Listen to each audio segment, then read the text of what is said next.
Welcome to the Well-Rounded Retirement Podcast with John and Jim from CRIS Financial.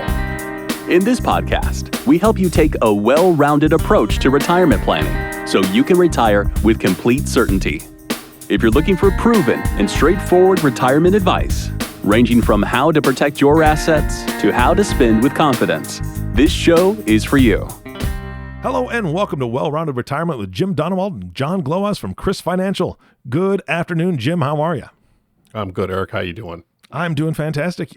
I know that John is still out in Tahiti, if I'm not mistaken. Oh, wait, maybe that's just a bad rumor. No? Yeah, well, that's the rumor. He's getting better. He'll be back next time, but he's still out. That hip replacement's a little bit of a recovery process. Yeah, and I'm still crossing my fingers that it's going to be bionic and that he can jump like 40 feet and things like that. I just want to see a video, but no pressure. He is too. Yeah, no problem. Well, hey, I got a guest for us today. I got Jeremy Hauser here. Nice. He's my guy, is how I like to refer to him, and he works with InsurMark right down the street from us. And so I'm gonna Jeremy, you want to say hi and tell him a little bit about yourself?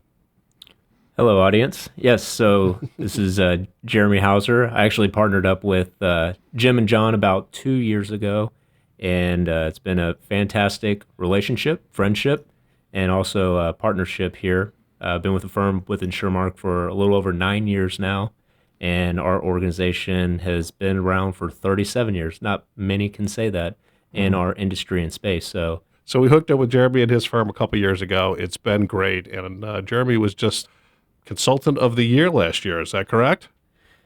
I don't like to toot my own horn, but I'll let you. Yes, that is correct. Nice. Well, we appreciate it. He's been good. It's been good. So what we want to talk about a little bit today is, and why I've got Jeremy on the phone here, is we're going to talk a little bit about the behavior that goes along with the process we do. We work with, retirement planning, and there's a lot of, whether it's health issues, financial issues, a lot of stuff that goes on that can get emotions in the way. We try to be very straightforward and analytical about it, but the reality is there's a lot of emotions to this. So what I'd like to start off is just, simply what happens when somebody comes in, to our office or calls off our podcast or something like this is, we want to find out a little bit about them. And as I've always said, it's about the plan, not the product. And we're looking for some compelling reason to work together. So I'll typically ask them questions about what they're trying to accomplish. That's always my first question. What are you trying to do? What is the purpose of this call? How can I help you? Then I'll let them ask any questions they have about our firm or anything else about me personally. And then we give each other permission to say no. There's nothing wrong with the word no. If there's some reason I don't feel I can help them, I'm going to let them know. If they don't like the road we're going down, it's perfectly acceptable answer. So we're talking about stuff that's very important, and you should feel comfortable with your advisor. And that's kind of the approach we took with Jeremy as well. Is we have a lot of companies that solicit our business, so to speak, and we're looking for a relationship, not just a business partnership. Yeah, because we find that when people come into our office or give us a call, it's not typically because it's sunny and 70. They're looking for some help in many regards here. They're not just everything's great and they just want us to review their plan. If so, we're glad to do that too. But just like a good doctor, just because you come in the office and you say everything's well, that doesn't mean I say, okay, have a nice day. We're going to ask you some questions, maybe some tough questions that you haven't thought about before, to see if there's something there we can do to help. This process is exactly what kind of Jeremy does. It helps us with more of our business. He's kind of the behind the scenes guy. Tell him a little bit about, how you've been able to kind of streamline our firm a little bit, Jeremy, since we've been working with you. So yeah, Jim, actually about 2 years ago or so, whenever we originally partnered up, and that was a great opportunity that y'all gave me to kind of see behind the scenes what all you and John are doing to not only drive success to y'all's firm here over the years that y'all been in the business, but also us getting an opportunity to dive into the resources we have here that can help just throw gasoline on the fire to really accelerate your business. Because I do remember back in 2018, we just tremendously jumped when it came to finally working with a firm like yourself. You guys did phenomenal. Y'all implemented immediately some of the resources we were talking about, getting your brand out there, doing a lot of back office support. I know we trained one or two of your assistants over the following couple of months once we started partnering together. So there was really a teamwork and partnership that felt very natural to to move forward with. So it's been a great partnership. And to use your words again on the process, it seems like everything that we've brought to the table itself, it seems that y'all keep doing a fantastic job. And that might be the reason why y'all are up tremendously year over year. So that's what I believe will continue to help drive the success for this partnership. And as the industry continues to evolve and change, hopefully more and more resources will come to y'all's firm that y'all can give to the underlying consumer. I appreciate that, Jeremy. You know, one of the things that we kind of changed quickly after starting to hook up with you guys is, you know, we've always had, like I said, a process, not quite the tight process we have now. It was a lot looser back then, but where we're trying to help these clients figure out exactly, you know, where the money's going to come with retirement, what are they trying to do? Are they spending too much? Could they afford to spend more? One of the things you brought to us was a software program for the retirement, you know, process here. What I liked about it is, as much as I'm a numbers guy, I'm also very much a visual. And this, I don't know if I can say the name of this particular software, but bottom line is what it does is shows the client exactly where they're going to fall on income, if what their desired results are going to come through, is there going to be enough income, can they spend more? And this is just one of the things that you've brought to us. And I wonder, you know, how many software companies come to you? How do you guys pick, you know, what you actually end up signing up with? I know your firm's pretty large and you got a great back office there. So how do you guys kind of weed through all this so that I don't have to? Well, yeah, that's definitely an understatement. That's the question. So we have a lot of people that come knocking on our doors to sell us systems. I'm sure in every industry that comes about when you start to get some notoriety around the country. And so what really helped us is trying to figure out, when it comes to the consumer itself or the individual that's looking for a retirement plan, how can we make sure that that consumer is getting not only the best put together plan by the advisor that they're currently being presented by, but also keeping it very simple to where we're talking what's 2 plus 2, as opposed to being thrown 40 to 45 pages of a book at them to tell them exactly how they're going to retire. And now it's up to them to make the judgment. We really want to make sure that the consumer feels very comfortable and works with the right type of advisor like you guys at CRIS Financial continue to thrive with. And just by keeping it very simple, taking the emotion out of it. And that's where we decided to really point to 1 or 2 particular software tools at point of sale that I know your team and y'all staff has started to really implement. Well, you know, that's great because I'm with you. You know, I'm a simple guy myself. I like to understand what's really going on, but I heard a long time ago, and I thought this was a great thing, that if you can't explain it simply to the client, who's ever, Mr. or Mrs. Jones, who's ever sitting in front of you, then you don't understand it well enough yourself. You know, we live in the oil corridor over here, so we get a lot of engineers, which is great. But you got to still start off with that simple, basic approach. Either you like it conceptually or you don't. And me personally, especially when I'm looking at this stuff, I don't want all the details. I want to know them because I need to explain them to my clients. But me personally, I like it very simple and concise. For me, that's what makes this stuff work. You know, the other thing is that I'm thinking you shared with us was, you know, we have a lot of people too that are, you know, very, I don't want to say overconfident, but maybe they are overconfident between, you know, the market and everything else going on here. You know, the market's been very good for the past few years. And I know that you deal with more of a national scale here. And what I like about what you guys bring to our firm is the fact that what is going on, you know, all over the place, not just right here in Katy, Texas, for example. So we can kind of get our act together here, because whether people are very concerned about their financial future or think they're sitting in a good place, I mean, one of the things that we do is bring them in and help them analyze it, because I know we're talking about behavior today. And a lot of people think if it's not biting them today, that it's not a problem. And we're here to kind of draw that out of them and show them exactly what could happen. We want all our clients to be happy. And that means different things to different people here. But we want to make sure that whether it's a health issue, financial issue, whatever, that we've got some plan put in place for them. And one of the things I wanted you to touch on too is, because, you know, and we're securities licensed at our firm, and we're insurance licensed, and we're long-term care certified.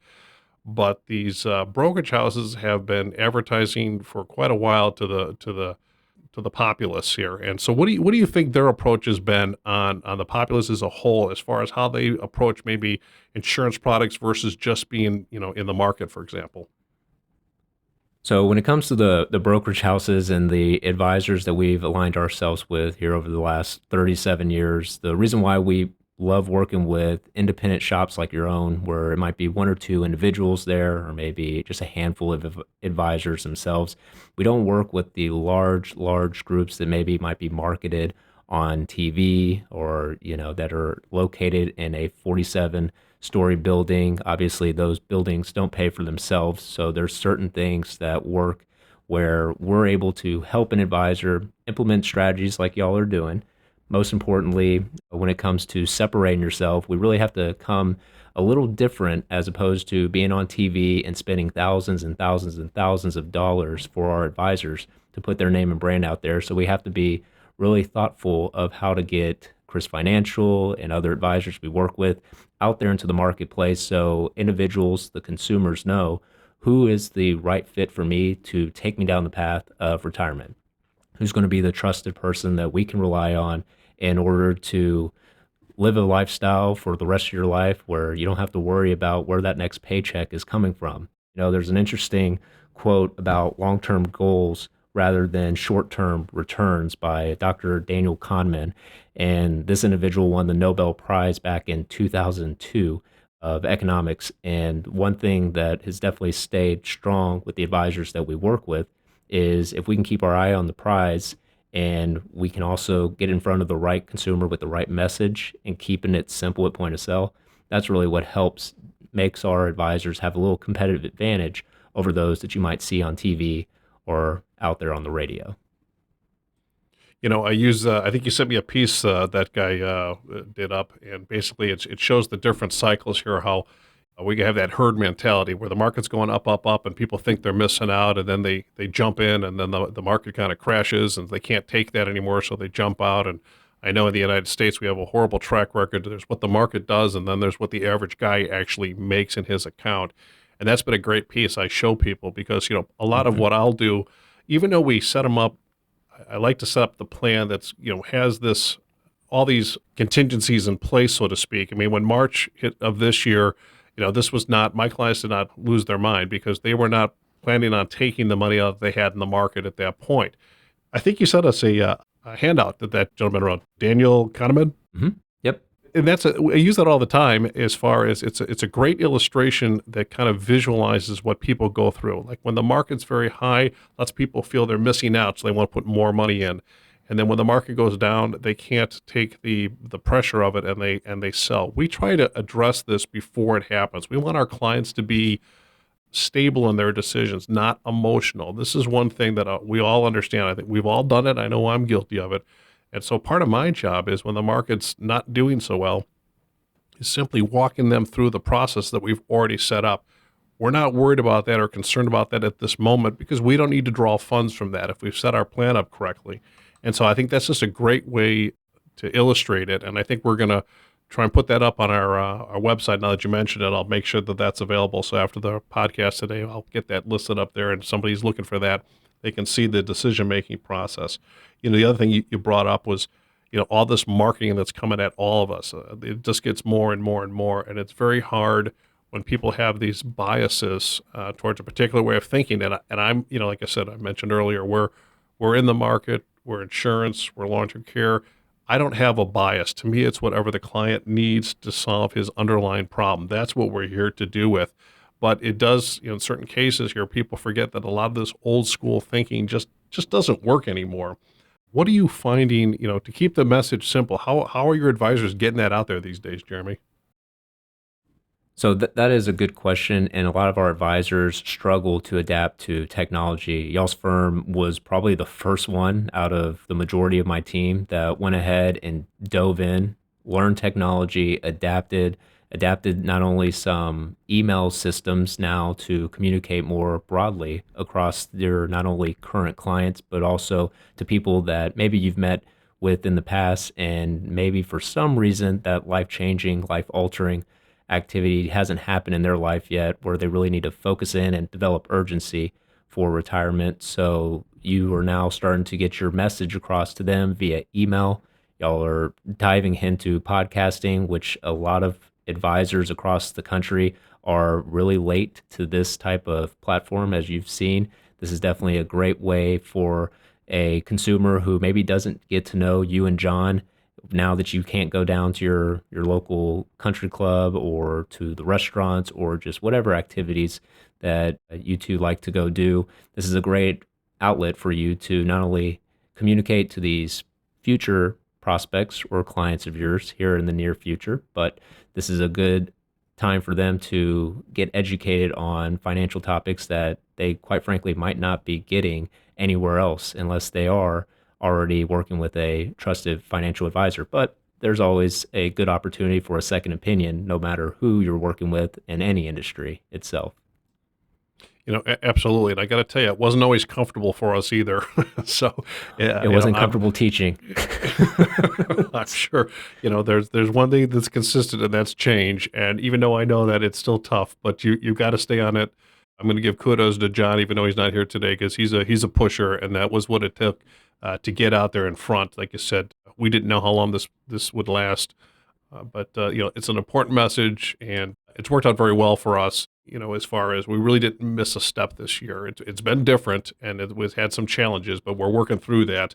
You guys have been great at helping with that because this technology. I'm getting a little bit older, as I'm not always real anxious to jump on the next thing, but it has worked out very well. It's just a matter of getting in there and doing it. I was thinking as we were talking here, when somebody comes into our office and we're putting this plan together where it's virtually, via the a Zoom meeting or one of the seminars or this podcast, for example, it's like, what we want to do is have them set up so they can feel good in retirement. We call it spending with confidence, or just living a content life. I think that's what most people want. Most of our clients, when they reach us, they're not looking for the 20% return. They're looking for a nice, safe, reliable income stream and some plan in place. So we always ask them, if the market has a major pullback, is this going to affect your standard of living? If taxes go up dramatically, is this going to affect your standard of living? If you're married and your partner passes away, how will this affect you?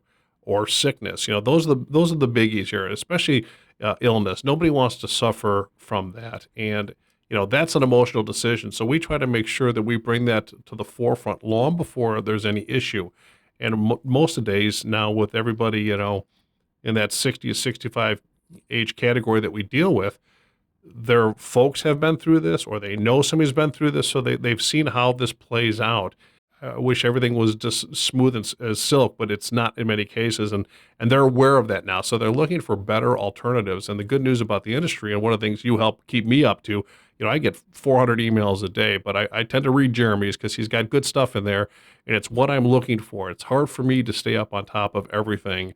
There's a lot going on out there, but Jeremy's real good at keeping us informed so that I've got the latest stuff. So when I need it, I know where to go for it. And you've been great for that. So I want to thank you. No, yeah, it's reciprocated because obviously they're for y'all to make sure that your customers and those that need answers now. I understand that it's a service business, so always being available to those advisors we work with is very important. Just like you treat your customers as well when it comes to the service level. One thing that you did mention though is when we put together a plan, it is tough because there's so many products out there. There's so many different carriers and providers that offer certain things, and you really got to dissect which one would best fit Mr. and Mrs. Smith or whomever the scenario is, depending on when they're looking to retire. How can we really maximize their income in retirement without any market risk? And with so many products out there to dissect, you guys are very, very busy when it comes to trying to get in front of the next person to help safeguard somebody's individual retirement account. So firms like ours are there to do a lot of the due diligence, figure out what is the right fit for Mr. and Mrs. Smith, and then also helping keeping that message simple because, as you know, just the amount of material, the applications, the 57-something pages that a customer might have to go through. So if you don't adapt to technology, as y'all have done a fantastic job of doing, And you can basically fill out our paperwork now within 10 minutes, as opposed to sitting down at the kitchen table if the customer, of course, is willing to adapt to it as well, as opposed to doing paper app like the old school. But yeah, our industry is definitely starting to see a lot more virtual aspects being implemented, and change is tough. It's tough on anybody, even myself. But like you say, one of the important things you said there, which I constantly stress, is it's the plan, not the product. And I think you make it very clear. Products change all the time, but we need to keep the plan in shape. So many times I'll see a client come into the office and I'll ask them why they made a change to their particular portfolio, or why they did what they did. And they'll tell me the reason, and then we'll find out that only to create another problem. So we have to look at the big picture here. And while this isn't brain surgery, there are still a lot of moving parts. And if you're not careful, we solve one problem only to create another. And that's where I guess say it's the plan, and these products I see as movable pieces that we could put in depending upon what the client needs. So anybody that thinks they're going to find just a product that's the silver bullet, I think they're dreaming. You've got to have the plan that takes it all into account. And that is a good point that I would definitely elaborate on, because as I work with 60 to 70 advisors across the country, and the one thing we stress is you don't want to be a product pusher. I know that's more of our industry language. Not sure if the average person understands what that means, but a lot of advisors that are out there in the industry outside of our firm, they'll just go out there, not do their due diligence, and think that one particular product could be a great solution for every single client that they meet, which is far from the truth. The most important thing is following a process, seeing not only what is the best product for that particular situation, but our advisors are more so driven as solution solvers instead of product driven. And you guys do a fantastic job of that by identifying where is the problem, so we can identify what is the right solution for that problem. Well, I want to thank everybody today for joining us. Jeremy, you've been great. Eric, appreciate it as always here. As we talked more and more about actually some of the emotions and the behaviors behind this, I'm more than happy to help anybody through this process. We think retirement can be scary and overwhelming at times, and our process here are really designed just to break it down to its simplest part and keep it very easy going. Both John and myself are very easy to work with. It's a low pressure environment of no pressure, and we just really are here to help. So please take advantage of us. And before we sign off today, Jeremy, did you have any closing thoughts? Yes. Actually, what I'll do for those that are listening to the show, you mind if I just share that white paper over to you? Is there somewhere, I think you mentioned you can put it on y'all's website. So if I sent that to you, Jim, would that be of value, do you think? Okay, we'll put that on the Well-Rounded Retirement website, and we'll include that in our show notes. Thank you, Jeremy. That was a great idea. Perfect. Well, no, I appreciate y'all having me on. It's been a great partnership with you and John, the team there, and definitely hope nothing but the best. Stay safe, stay positive. Look forward to chatting with y'all hopefully here in the near future. Jim, this has been fantastic. Jeremy, Jim and I have spoken, and John, all these J's. What is up with this? Can you get a guess that doesn't have a J, Jim? Really? Nope, okay. That's it. Yeah, no. But we've spoken before about how deep their bench is, meaning that they really do bring in professionals. They really do lean on folks that know more than them. They have their niche. They have the work that they do, and they do phenomenally well at it because they're freed to do that. And just through our conversations, I know that they have great people and great resources out there. Jeremy, it was such a pleasure to get to know you today. And obviously you are one of those resources. So again, thank you for being on the show. Thanks, Eric. You bet. And Jim, of course, the biggest thanks goes to you. Thank you for bringing him on the show. This is enlightening. I love it. I love it. You can't know this all yourself. You gotta use the help of others. Yeah, absolutely. And when John comes back, I'm going to tell him you did a great job. Good. just kudos. All right, of course, the last thank you actually goes to you, listening audience. Thank you so much for tuning in and listening to the Well-Rounded Retirement Podcast with Jim Donewald and John Glowas. If you have not subscribed to the podcast yet, please click the subscribe now button below. This way, when Jim and John come out with a new podcast, it'll show up directly on your listening device. This makes it much easier to share these podcasts with your friends and family. Again, thank you so much for listening today. For everyone at CRIS Financial, this is Eric Johnson reminding you to live your best day every day. And we'll see you next time. Thank you for listening to the Well-Rounded Retirement Podcast. Click the subscribe button below to be notified when new episodes become available. The information covered and posted represents the views and opinions of the guest and does not necessarily represent the views or opinions of CRIS Financial. The content has been made available for informational and educational purposes only. The content is not intended to be a substitute for professional investing advice. Always seek the advice of your financial advisor or other qualified financial service providers with any questions you may have regarding your investment planning.